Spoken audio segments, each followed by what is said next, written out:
Today, we're diving into an ancient Buddhist tale, one that pushes the whole idea of generosity to its absolute, almost unbelievable limit.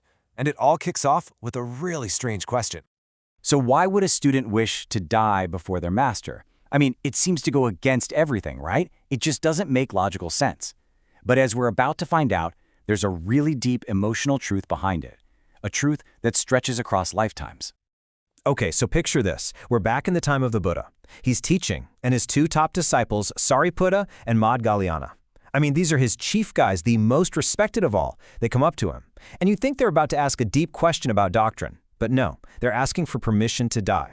And their reason? It was completely emotional. They basically said, "World-honored one, we just can't bear the thought of seeing you enter nirvana." The idea of watching their teacher pass on was so painful, they'd rather go first. So to help them, and really to help us, understand this incredible loyalty, the Buddha says, "Let me tell you a story from a long, long time ago." And just like that, we're whisked away. This is where the real story starts, a journey back in time to uncover the origin of this unbreakable bond. Now, this isn't just some made-up fable. This story comes directly from the Sūtra of Bodhisattva Moonlight. You're actually seeing an excerpt from it here, preserved in the Chinese Tripitaka.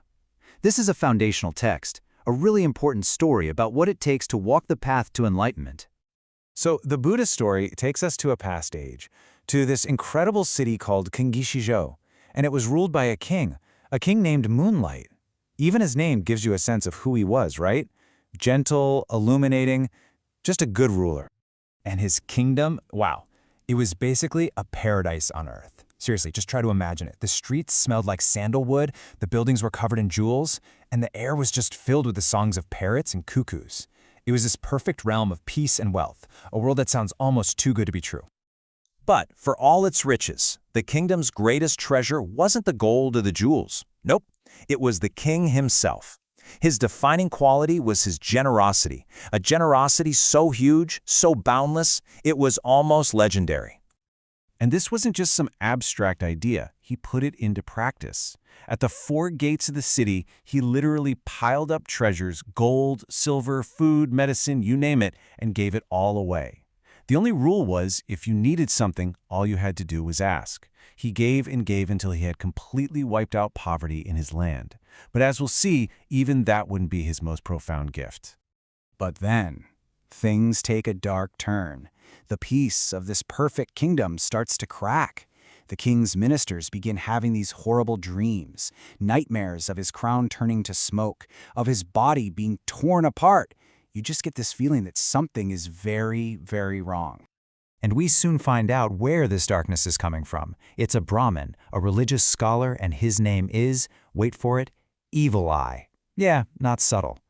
He hears about King Moonlight's incredible generosity, his vow to give anything anyone asks for. But he doesn't see compassion. He sees a weakness, a challenge. He decides he's going to test that vow to its absolute breaking point. And get this, as Evil Eye travels toward the kingdom, the world itself seems to recoil in horror. The Sūtra says the sun and the moon just disappeared from the sky. A violent wind kicked up and the whole earth started to shake. It's like the universe itself knew that something awful was about to happen. So he finally arrives at the palace. He pushes past the guards and ministers who are just horrified, and he makes his request. He says, "I have come from far away to beg for only one thing. Not gold, not land, your majesty's head." I mean, can you imagine? This is it, the ultimate test. And this is the most incredible part of the story. The king doesn't get angry. He's not afraid. He reacts with joy, pure joy. To him, this isn't some horrible demand. It's the ultimate opportunity to fulfill his vow, to perfect the act of giving. So he calmly leads the Brahmin out to his favorite garden. He takes his own long hair and ties it to a tree branch to hold himself steady, grabs a sword, and with his own hand, he carries out this final, almost unthinkable act of generosity. But just before he does it, he reveals something truly mind-blowing to a spirit in the garden. This is not the first time he's done this. In fact, in this exact spot, he has sacrificed his head 1,000 times in past lives to help others. This isn't just one moment, it's the culmination of lifetimes of practice. Okay, so snap back to the present. The Buddha finishes telling the story, and now he's about to connect all the dots to finally answer that strange question from the beginning by revealing who everyone in the story really was. And here it is, the big reveal. The Buddha says, "I was King Moonlight."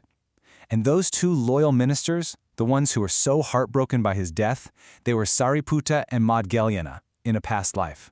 And that Brahmin, evil eye, well, that was none other than Devadatta, the Buddha's own jealous cousin. So suddenly, it all makes sense. Their strange request to die first, it wasn't just about this one life. It was like an echo, a trauma that carried over through all that time.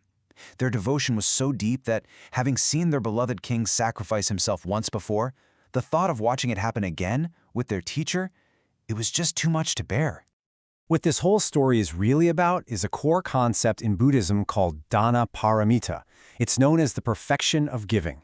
And it's not just about, donating to charity or giving away stuff you don't need. It's about developing a generosity that's so total, so complete, that you would give anything, even your own life. But why? Why do this?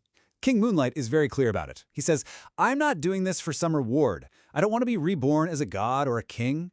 He's doing it for one single reason, to achieve supreme, perfect enlightenment, so that he can then help every other single being do the exact same thing.